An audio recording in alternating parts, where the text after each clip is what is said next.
Okay, welcome back to the Open Day.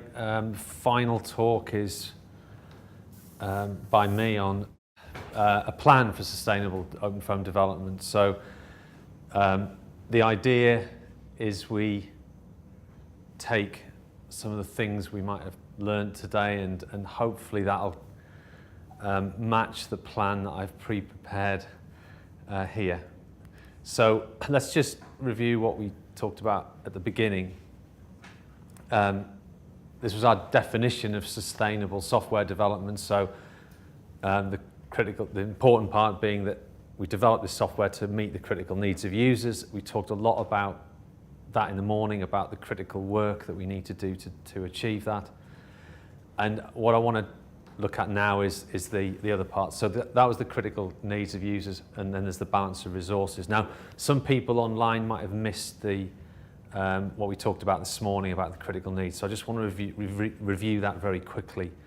So it's just a reminder of this is a picture of OpenFOAM, all the libraries, so 1.5 million lines of code stuck around here with libraries, applications, simulations.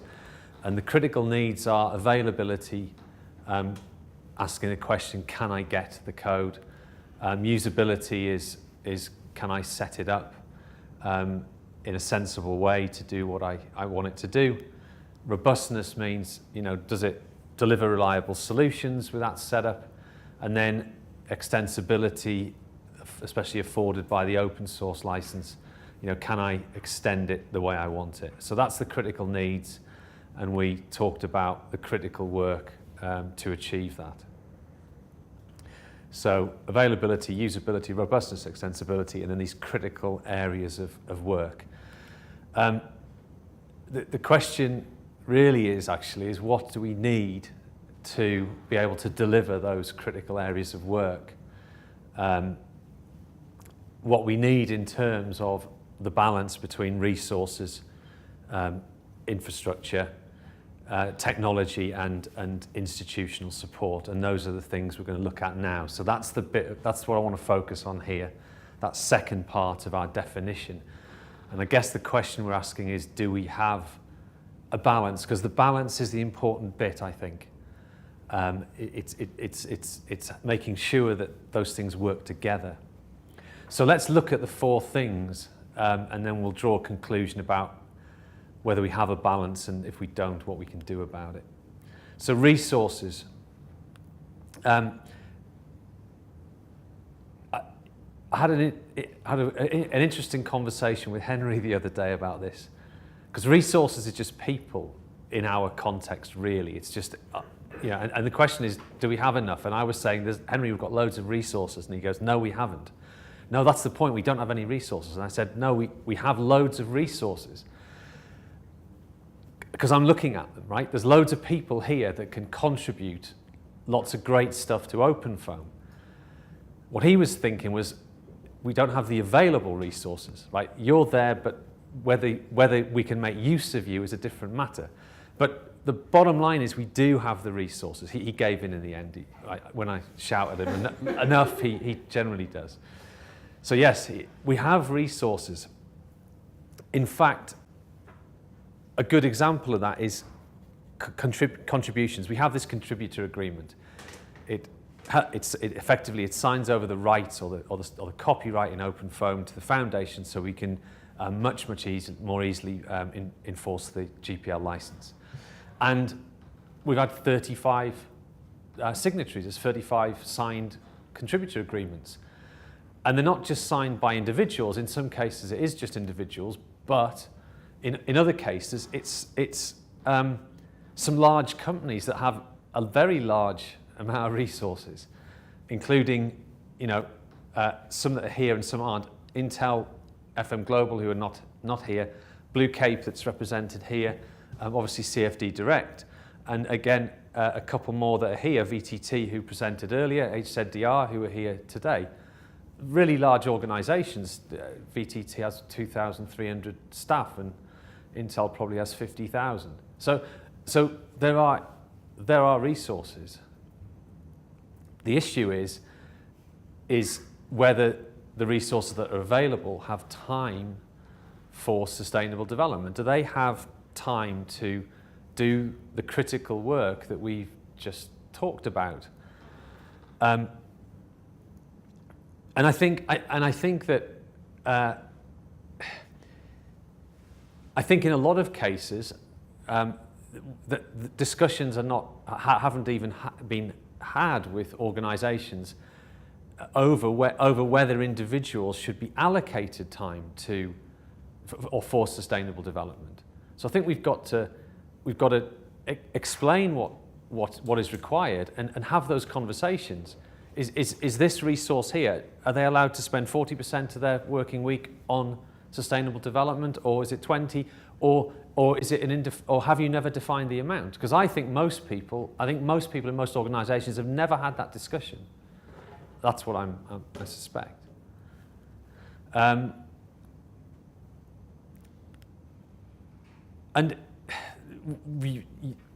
it's not only you that have this issue. We have the same issue about time for sustainable development. Because if you remember, during this period here, where Henry had his restrictive covenant in his contract that meant he couldn't earn a living doing CFD, instead he just spent his time fixing bugs, and suddenly this resource was made available exclusively for sustainable development. And look what happened. In the region following from that, he cannot work 100% of his time on sustainable development. So the same issue applies to us as everybody else. I think there's a second problem that the resources that do exist are distributed around the world, and obviously there's a challenge in coordinating those resources to work together on a problem, work efficiently, quickly, pass messages, get quick responses and all that kind of stuff. And I think that's been reiterated several times in many talks. I think almost every talk has said better communication, better communication. So basically there's loads of resource. The issue is allocation of that resource or the availability of that resource and coordination, I think, of that resource. That's all it comes down to on this. So that's the resource story. The second thing in the list, the things that we balance, is technology. And here we've got an abundance. I mean, I think while we've got almost an inexhaustible supply of resource, you could say the same about technology. We just take it for granted. We don't really notice how much we're using. But we started out in the 90s with OpenFOAM, and probably in the late 90s, then Linux became the first resource that we were going to use from that point till the present day. Then there were the compilers and GCC. There was a bit of messing around in the late 90s, but that then firmly became established as a compiler. So we had those two big resources. I think that the next or really important one was Git. I mean, we talk about repositories, software repositories. Well, the software or the right software had to exist for that to be possible, and that came to us in the sort of 2007. I think we took it on in a few years after that. We started using that a few years after. There was a time when that didn't exist. I'm just pointing that out to a couple of people in the audience who don't remember that, right? I'm jealous, you're young, right? It's just the way it is. Other things that we depend on, I mean, all the information comes through websites. We use things like WordPress to make that information more accessible, quicker to get onto the site, easier to read, all that kind of stuff. All the websites are using Apache, but the download server is just taking direct requests for using that, and it's easy to set up. This is all easy to use as well. And it becomes kind of addictive, because once you know how to use it, when a problem comes along, you just say, oh, well, we'll just take that solution and we'll just throw that. And we tend to do that a little bit without thinking of the consequences in terms of the workload. Have we got the funding and resource to actually, use that piece of technology? It's too easy in some respects. By the way, as well as like software, we've got things like cloud and hosting, and obviously GitHub is the site where the OpenFOAM repositories are stored, and so people are using that resource. But when we package OpenFOAM for Ubuntu, that's done on AWS. So we use cloud to essentially perform the compilation, produce the packs, shift them onto the download site. Actually, the packs are hosted at SourceForge, so it's another free resource we're using. And then today, we've just added another one on our list to host this event. We're using Zoom. So I'm not saying that's free, but it's a very effective new piece of technology that we just add to our list of things that we use. So basically, there's a lot of technology, and I'm kind of reluctant to just say let's add some more, let's do something else. But I think we have a problem we need solving, which is the communication one. And so I think there's something very effective we can use to solve that problem. And we've already set this up. It's something we've called the OpenFOAM Hub. It's a team collaboration site. So it uses team collaboration and messaging software. It came about because we were working on a project with a customer, and we had two pieces for this project, and we had to interface them. And the thing that got that project going and continuing to this day to be very, very easy to work with is messaging software. That used Slack, which is a hosted service. We've just gone for an open source alternative called Mattermost, which we can self-host. It's up, it's live, and basically everyone here we plan to put onto that system. So while don't worry, you're not on it yet, but you will get on it. There's more to come about this. I'll explain a little bit more about that in a moment. So that's our. So I think we've used this internally. We've used it with external companies on a project. We found it's very effective. I think that the advantage of it over other forms of communication is that it's team. You split yourself up into teams. You then messages that go out go round everybody. Everyone can see what's going on, and it's a conversation. It's not a one-to-one email thing, or like CC emails. It's not a free-for-all where nobody really knows who's meant to be talking to who, right? So that's good. Plus, you've got direct messaging, which is just allows us to make fire off quick messages, where we find we get quicker responses through that system. It's a conversation, it's not like writing letters. It's having a conversation over the internet. The third item, investment. What's happened there? Yeah. So. Back to that slide, critical needs, critical work. How much investment do we need to fund the critical work currently, like today? And the answer is about 250,000 euros per year. It's a figure that we've kind of known for a few years. It could increase if the work that we need to do, if the critical work increases to service an increasing critical need. But right now it's 250,000 euros a year. It's worth pointing out two things. That with an estimated user base of OpenFOAM of about 10,000 users, which I think is maybe even a conservative estimate, that means we're talking about 25 euros per user per year, which is 0.1% of the price of some commercial CFD licenses. I'm just saying, I'm just making that point. Of course, the reality is it isn't going to cost, we're not going to get 10,000 people giving 25 euros.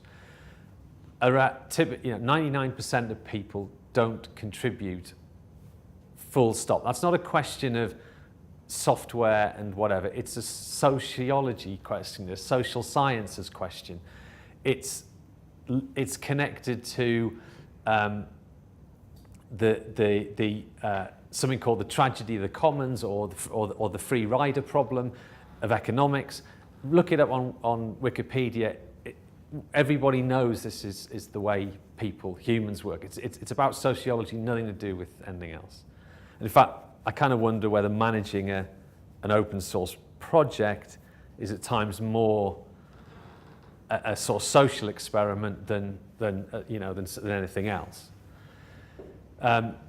So let's not kind of kid ourselves that we're all going to have to pay 25 euros each. It's going to cost a bit more than that to fund this thing. How are we getting on with funding? Well, this year, if our target is 250,000 euros, that's what we've got so far. So there's a shortfall of about 100,000, and we're 60% there, but it's not enough. It doesn't pay for the critical work right now. And so part of, I'm hoping some people listening, particularly online, will take note of this and do something about it. And I'll talk about what we can do in a moment. People, no one's going to just give out the goodness of their heart. Again, the sociology thing. So there's got to be something in it for people. And I want to, and actually, a lot of the talks in this afternoon have been talking about the benefit. Juho talked about the benefit of collaborating and contributing. The Consortium did the same thing. That there's clear benefits there. Like, it's just maybe not so easy for people on the outside to see what those are in advance. And maybe it's hard to explain to management too. I can kind of get that. Explain to management what the benefits are going to be. But the thing about this is that the first thing to say is that the benefit is just simply this: the contributors and the funders make the decisions. And maybe that hasn't been stated explicitly before, but it is the way it's I'm saying it now, and that's the way it is and is going to be. That the decision making is with the contributors and funders. People who contribute to the code, people who are sitting here, people who fund, and that's it. It's the only way right now we can do it, because we've got a shortfall in funding. If we had millions and millions, then we could be more inclusive, I think, with the more users and say, well, you can all have a say. But we can't do that right now. And if you're making the decisions, obviously you have influence over whether the software meets your needs, and that's exactly what George was talking about, for the Process Consortium. So that's the benefit.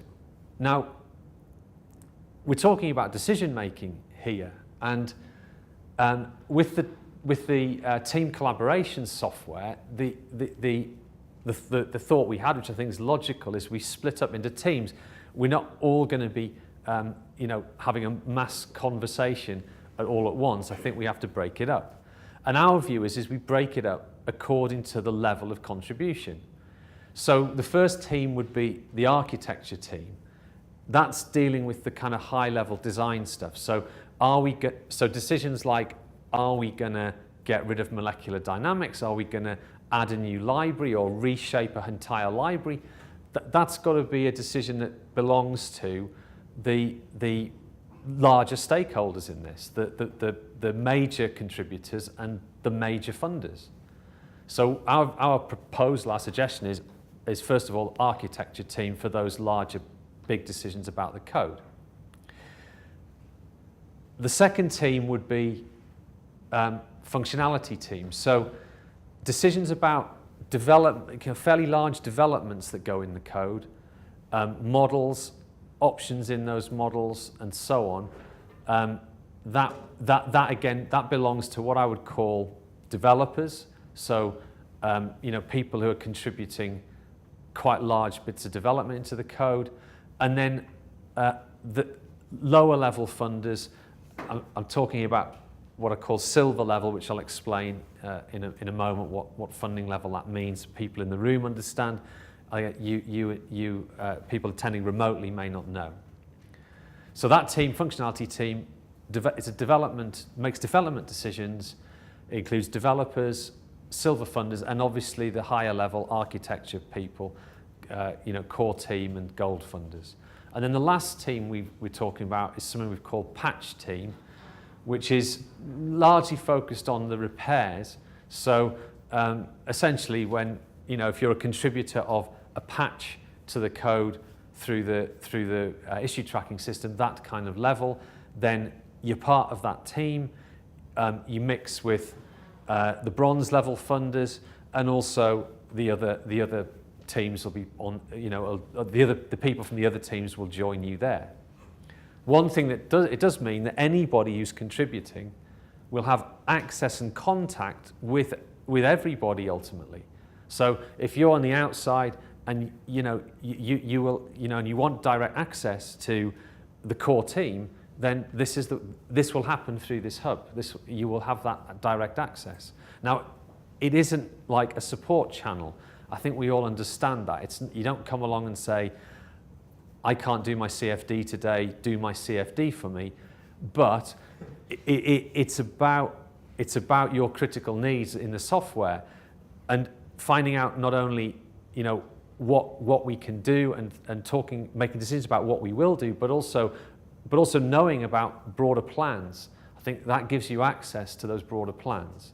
So I'm trying to sell this as an attractive proposition to get people to fund, and these are, I think, more direct benefits. So the hub then is then split into those three teams. It's easy. We've done it already. The teams are there. I just haven't invited people yet. But next couple of days you'll be on them. That's the people in the room. And people remotely who also are funding. But if you're not funding, if you're not contributing, you're not part of this community of contributors and funders, and you will not have access to this system. We have to draw the line somewhere. In terms of actual pricing, it makes the idea of the maintenance plans that we've had for a while quite simple. All plans effectively get you onto the hub, and the different plans get you into the different teams. We've already mentioned patches for bronze, patches and functionality for silver, patches, functionality, architecture. I think for the prices we talk about, so 1,000 euros for bronze, 5 for silver, 20 for gold. I think we have to sort of put some kind of limit on the number of users in that CFD team, or maybe number of users who kind of access things. And so we've put that line in there, but that's open to interpretation a little bit. But the last line is also true, and that's true today, that if you're in the silver, you come to this open day and you meet the other contributors and other funders, and if you're gold, you get 2 people coming here. And George put a lot of these up, these list of existing funders. There are others, including an anonymous one, and there are a couple here that couldn't attend. One's based in the US, one is in France, and they've got their user meeting tomorrow. But I think most of the others, I think Steinmuller aren't here either, but the rest of them are here today. Oh, not Intel. They're not here today, but they're one of the funders too. So funding's kind of okay, could do better, I think. And then we get to institutional support. There's no polite way of really putting this. There's no support really for sustainable software development. The institutions, I think, don't understand the concept. They don't recognize it at all. An example, I guess. I mean, research councils, I say spend billions on scientific projects involving scientific software. I'm not sure anybody gets any credit for making that software available, usable, robust and extensible. Tell me if that isn't true. And some of that money goes to projects on OpenFOAM. Millions of euros, for sure. Hard to put a figure on it, but 10 maybe a year, worldwide. Projects going on all over, conferences with everybody saying, I used OpenFOAM, and that's a PhD project. We know the cost of that. There's loads of those going on, and we get zero. We've never had anything, and we still don't get anything. And I look at these projects, go back to what I was saying at the beginning about the conference and the ideas behind this conference, or this event. When I was sitting in the audience, I think I'd heard the third presentation that day that started with, I took OpenFOAM, I added 3 lines of code, and then this. Now, the presentation was great, the results were amazing, but you got funded for 3 lines of code. What happened to the other million that we produced? In fact, we get no acknowledgement that in effect we did a large part of that project. We still get nothing. That's a problem. And that illustrates, I think, the lack of that's how we see the lack of institutional support. And I think there's some fundamental misunderstandings. This is my kind of illustration of code contribution. That code gets kind of handed over. I think Francesco said it gets delivered in a box, and the idea is that's it, we're done. But the reality is that code is the work. It's hard to put a figure on it because obviously it could be the output of 3 years of research. But maybe the writing of the code is only 10 or 30% of the total work of sustainable development. We've got to redesign it. Henry kind of talked about that refactoring process that he goes through. So it gets in the code. It gets published on GitHub. We tweet messages about the release of this code. It gets in a release. We package it up, and then somewhere in the future we start fixing bugs on that piece of code, and then that piece of code gets redesigned. There's a whole lot of work that just isn't recognised, and I think that's part of it. And this happens time and again. Code, there you go. Take it over. No, the work hasn't been done. The other thing I think that's overlooked is just the idea is, or the misconception is that the work is programming and science. But to do all the other stuff we do requires all those things, like skills, marketing, teaching, code, ensuring the code conforms to a code style. You can read them off there. There's a lot of activity. User guide, who's going to document the code? Who makes it available for download? What about licensing? What about, who's dealing with a contributor agreement that takes 5 months to turn up, to get agreed because of who knows what? So there's so much work beyond writing code and doing science. While we're talking about institutional support, I'm going to throw this in. I think individuals get terrible lack of support. Our PhD people, I have them on training. The amount of times people say the supervisor gives them no support because they don't know OpenFOAM, they don't know C++, they don't really know CFD numerics, all this kind of stuff, and they get asked to do crazy things. I'll get that CFD software and then just implement my life's work in it now. That wind that just went past was the collective sigh of relief of PhD students around the world realizing they're not the only one that experiences this, because this is the way it is. I think within companies the same thing. We've had discussions today about kind of one-off solutions all the time, one-time CFD solutions, rather than investment in creating investment in solutions that creates, say, custom solutions that can be used time and again.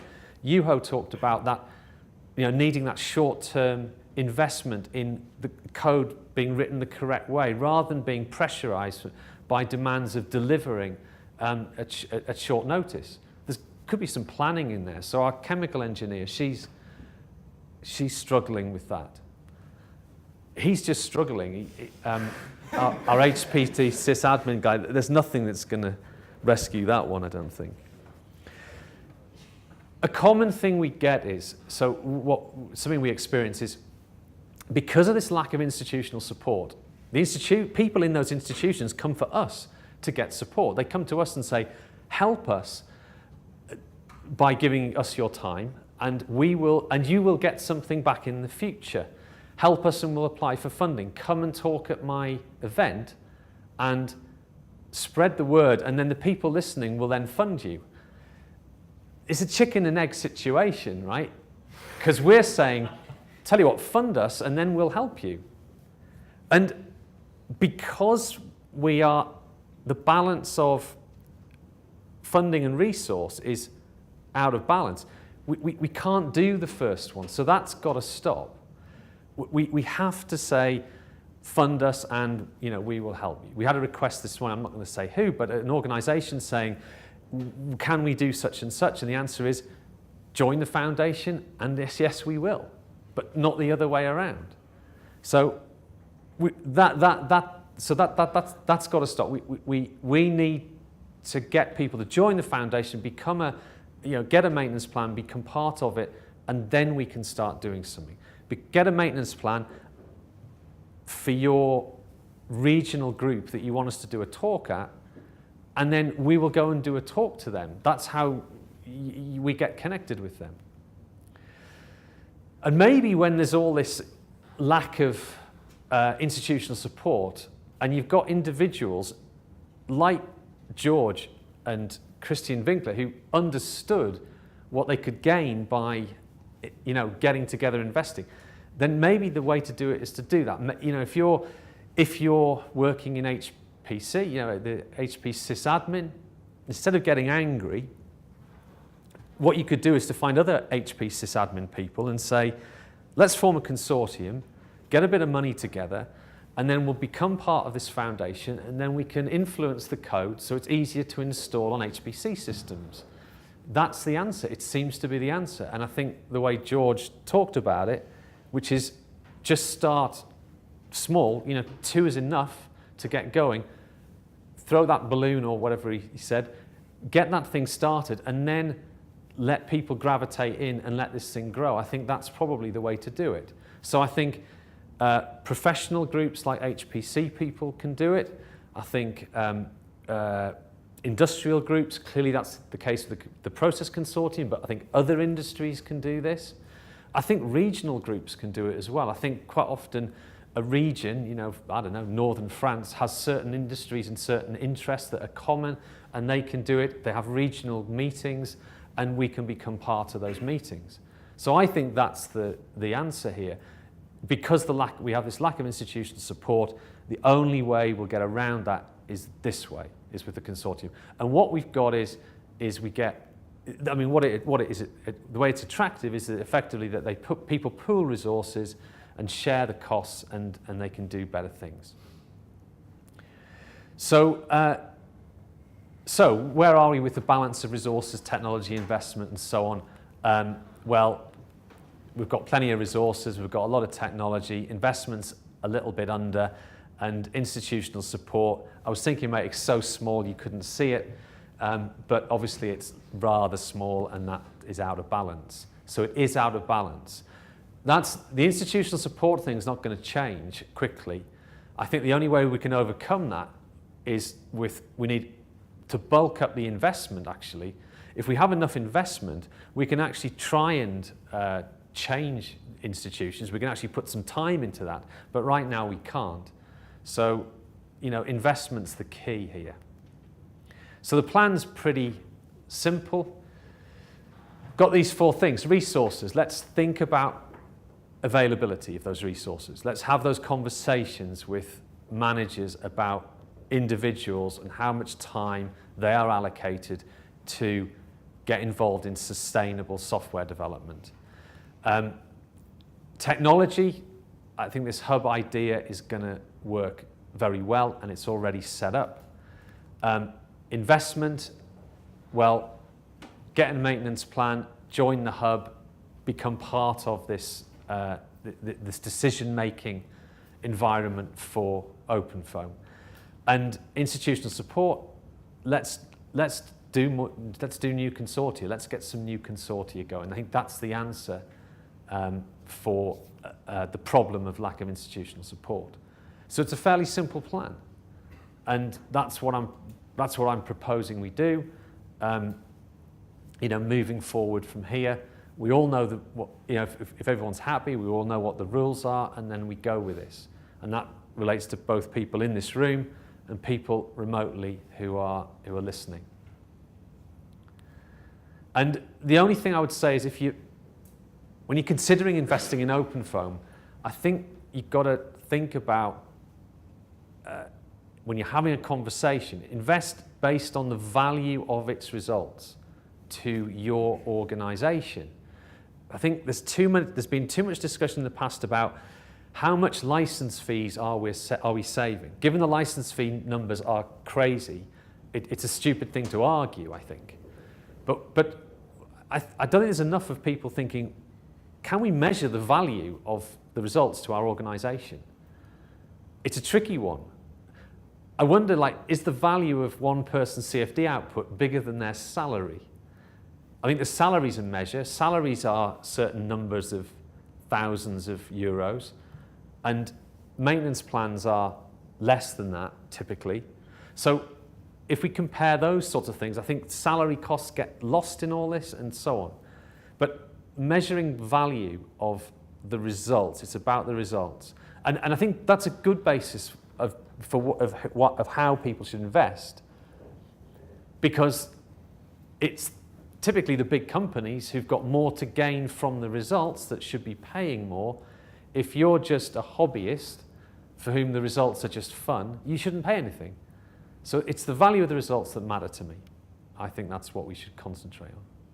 So any discussions that you have about investing in OpenFOAM, you should raise that issue. How valuable are these results to our organization or to my research portfolio or whatever?